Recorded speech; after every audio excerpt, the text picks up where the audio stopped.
Buonasera. Dunque, sembra che la fruttuosa dialettica abbia portato dei frutti. Insomma, non è tautologico, non è ovvio che sia così. E quindi mi sembra di capire che è stato raggiunto un accordo politico su tutti gli emendamenti del decreto sostegni. Quindi torniamo in commissione alle 9:30, dalle 9:30 fino a per proseguire con la lavorazione del decreto. Le commissioni sono due, la quinta e la sesta, bilancio e finanze al Senato. Devo dire che la lavorazione di questo decreto ha avuto, diciamo così, ha presentato delle significative innovazioni metodologiche che temo che se dovessero riproporsi, essendo che, diciamo così, hanno un pochino esondato dall'alveo del regolamento, se dovessero riproporsi renderebbero molto faticoso da qui in avanti la lavorazione di qualsiasi procedimento. L'esempio più banale è stato il fatto che il regolamento del Senato, a differenza di quello della Camera, non prevede che ci possa essere un ricorso contro le improponibilità degli emendamenti. È nella facoltà del Presidente decidere quali emendamenti sono proponibili e quali non lo sono. Quelli che non lo sono, non importa se buoni o cattivi, belli o brutti, coperti o scoperti finanziariamente, vengono tolti dal fascicolo e non possono essere votati. Naturalmente questa facoltà, che è inappellabile, deve essere esercitata con grande equilibrio, perché altrimenti se ci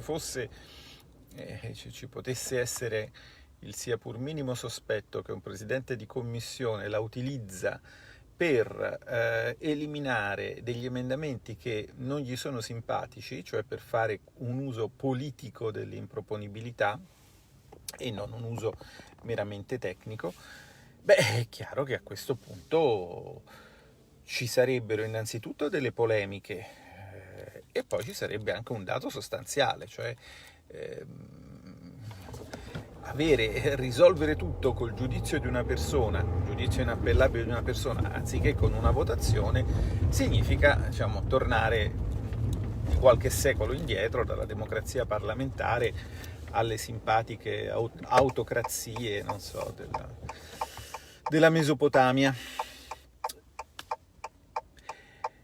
E onde evitare che questo tipo di sospetto possa anche solo sorgere, è buona norma, diciamo così, attenersi a una certa scansione, cioè prima si dice che cosa è improponibile, magari si dice anche in base a quale criterio. Ad esempio, in provvedimenti che si riferiscono ad una determinata urgenza, cose che riguardano l'ordinamento generale, che non sono così urgenti, si può argomentare, non è proponibile perché è una norma che non ha niente a che vedere con questa urgenza. Questa è una strada che si può percorrere, che magari è stata percorsa anche nel caso dei decreti Covid, tenendo presente naturalmente che qui questo argomento urta contro un altro argomento, cioè che sarebbero gli stessi decreti legge a dover essere, secondo una certa giurisprudenza, omogenei per materia. Ci dovrebbe essere un'omogeneità di materia intrinseca del decreto legge. Ora, noi stiamo andando avanti in realtà con dei decreti legge che sono sia per dimensioni che per ampiezza di temi trattati come delle leggi di bilancio, si occupano un po' dell'universo mondo. Quindi è chiaro che, applicare il criterio dell'improponibilità per estraneità alla materia, agli emendamenti, ad un decreto che esso stesso non è omogeneo per materia, ma tu la pregiudiziale ovviamente non la voti e non la poni perché comunque è un veicolo per mettere dentro delle norme che servono a soddisfare dei problemi, sia pure disparati, insomma, dei cittadini, insomma, ci si deve un po' venire incontro. Solo che qui, diciamo, le ultime improponibilità le abbiamo sapute qualche ora fa. Io sinceramente non sono neanche andato a vedere, diciamo, noi eravamo diciamo, i nostri erano già stati alcuni cassati, altri e poi soprattutto diciamo in Senato mi sembrava che valesse la regola quod dixi dixi, invece questa volta abbiamo fatto, diciamo, un ricorso, sono state riviste le cose, insomma. Io penso a quando risarò presidente di commissione io, se si stabilisce il precedente che ogni mia improponibilità può essere contestata, insomma, vabbè, comunque. E questo è un primo pezzo, cioè discutere le proponibilità insieme alle coperture non è il massimo, diciamo, dell'eleganza e della limpidezza. Poi c'è anche il fatto della discussione per articoli. Ho capito che sono tanti articoli, ma normalmente diciamo così, in teoria si dovrebbe seguire una certa ritualità, procedere all'esame degli articoli, illustrare gli emendamenti articolo per articolo, quindi emendamenti all'articolo 1, chi interviene, uno interviene, illustra gli emendamenti del gruppo all'articolo 1 per gruppo, per 5 o per 10 minuti. Dopodiché, alla fine dell'illustrazione, pareri del relatore e del governo, voto con eventuale dichiarazione di voto. Qua invece stiamo andando avanti a dare solo i pareri prima su tutto quanto, dopodiché non so se illustreremo, ma credo di no, non riesco a capirlo, eppure è anche importante poter illustrare gli emendamenti, non per altro, ma perché magari rimane una traccia in quella cosa che nessuno va a guardare, perlomeno voi, fino a che non vi ci ho portato io, difficilmente ci sareste andati, no? A guardare nei verbali parlamentari, eppure i verbali parlamentari a qualcosa servono, sono una fonte di grande soddisfazione, sono quelli che ci permettono di sapere che nel 1979 il presidente Napolitano era fieramente avverso all'unione monetaria, all'integrazione monetaria europea, quella che poi sarebbe diventata nella sua forma estrema una unione monetaria, con argomenti del tutto condivisibili, estremamente limpidi, che sono quelli che si trovano in tutti i libri di economia. E se non è una soddisfazione questa, quindi, come dire, poter dire, per esempio, che noi avremmo preferito che come base per l'ammissibilità al fondo perduto venisse preso l'anno 2020 e non l'anno 2019, sostanzialmente ci avrebbe fatto piacere, ci farà piacere poterne lasciare traccia, perché si dovrà pure sapere che noi la pensavamo così, ma gli altri no, no? Perché, insomma, qui adesso il discorso è che se tu nel 2020 avevi 20 milioni o ne avevi 9 e poi nel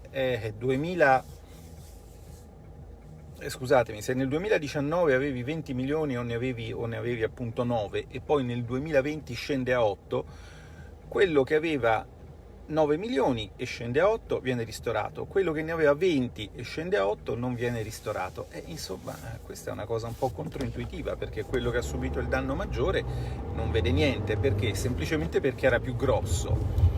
Io per esempio ho parlato con una piccola azienda che diceva: ma come? Qua si fa tutto il discorso delle piccole aziende, ho fatto tanto per diventare grande, mi sono fuso con altre piccole realtà, abbiamo fatto una realtà più grande e adesso per questo veniamo penalizzati.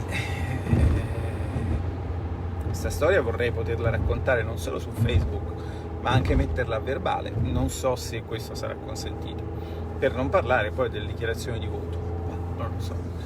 Tutto questo perché all'inizio ci è stato detto che avremmo fatto 3 letture e quindi in effetti invece di fare 3 letture abbiamo fatto 3 lavori, perché abbiamo organizzato il nostro lavoro prima sulla base di un percorso che c'era stato raccontato, poi sulla base del percorso effettivo dopo che tutti gli altri gruppi non erano stati ai patti, noi sì, e adesso lo organizziamo sulla base così, un po' della navigando a vista. Vabbè,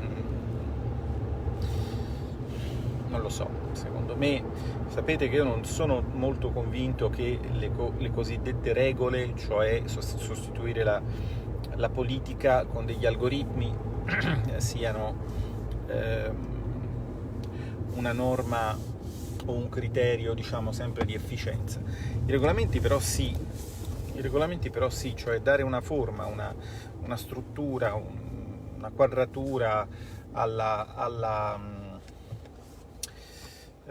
discussione parlamentare è un valore. Alla fine si risparmia tempo e si evitano gli equivoci. Chi vuole lasciare una traccia lo lascia, e si va a casa tutti più contenti. Ma intanto, vabbè, questo era quello che volevo dirvi. Adesso secondo me da qui a mezzanotte l'una forse riusciremo, se va molto bene,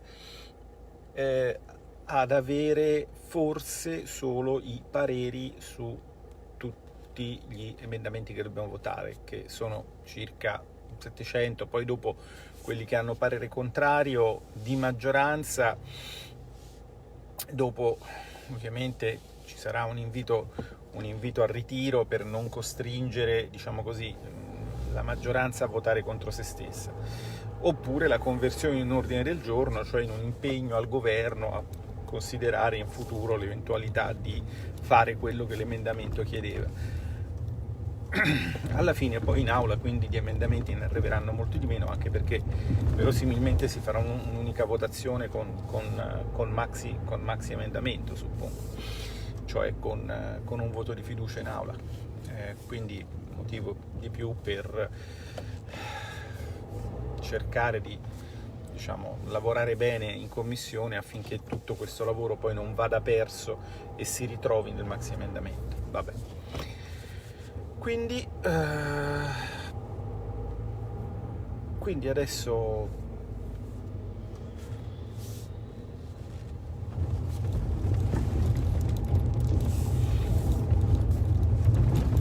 ci andiamo a dedicare a questo esercizio di democrazia e voi abbiate una buona serata.